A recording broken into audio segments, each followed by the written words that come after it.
Hello and welcome to the political times. BJP ने कर्नाटक में सरकारी ठेकों में मुस्लिमों को आरक्षण दिए जाने के फैसले पर कांग्रेस पर निशाना साधा। बीजेपी का आरोप है कि कांग्रेस मुस्लिम तुष्टीकरण कर रही है और यह संविधान संशोधन के बिना संभव नहीं है।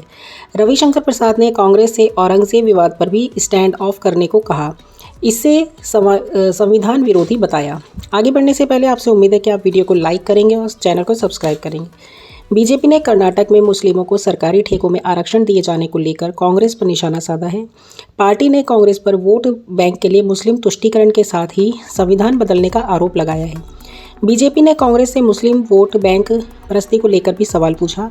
पार्टी ने सरकारी ठेकों में मुस्लिमों को सीधे आरक्षण दिए जाने को गैर संवैधानिक करार दिया। इसके साथ ही बीजेपी ने औरंगजेब विवाद को लेकर भी कांग्रेस से सवाल किया। उन्होंने कहा कि कांग्रेस को इस मुद्दे पर भी अपना रुख साफ करना चाहिए। हम राहुल गांधी और सोनिया गांधी से पूछना चाहते हैं कि आप देश को बताएं कि जब धर्म के आधार पर आरक्षण की अनुमति नहीं है तो इसके लिए आप संविधान को नहीं बदलेंगे। देश ये जानना चाहता है। उन्होंने कहा कि डीके शिव कुमार एक शुरुआत है और कांग्रेस पार्टी का छुपा एजेंडा है कि संविधान को वोट के लिए बदलेंगे।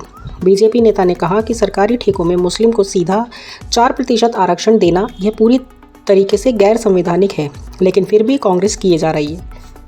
मुस्लिम वोट बैंक पॉलिटिक्स को लेकर जो चल रहा है ये ओबीसी और एससी एसटी के अधिकार को छीनने की कवायद है। बीजेपी इसका पुरजोर निंदा कर रही है।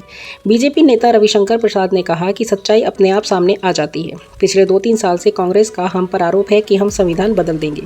बीजेपी नेता ने कहा कि राहुल गांधी और कांग्रेस पार्टी से मैं सवाल पूछना चाहता हूँ कि औरंगजेब और शिवाजी के ऊपर जो विवाद चल रहा है उसमें आप कहाँ खड़े हैं। उन्होंने कहा कि कांग्रेस पार्टी इसका जवाब दे, हम भी जानना चाहते हैं और देश भी जानना चाहता है, क्योंकि ये सवाल है विरासत का, सवाल है भारत की परंपरा का, भारत की सांस्कृतिक एकता का। बीजेपी नेता ने कहा कि पिछले लोकसभा चुनाव में उनका एकमात्र थीम यही था कि जो बिल्कुल छूट पर आधारित था, एक भ्रामक प्रचार था। आज मुझे पहला सवाल उठाना है कि मुस्लिम वोट बैंक परस्ती में देश कहाँ जाएगा। इन्होंने कांग्रेस ने शाहबानो के जजमेंट को पलट दिया है। इसके बाद इतना हंगामा हुआ कि राजीव गांधी को झुकना पड़ा। आपकी इसके बारे में क्या विचार है, कमेंट में ज़रूर बताइए और लाइक, सब्सक्राइब और शेयर करना ना भूलें। Bye, take care.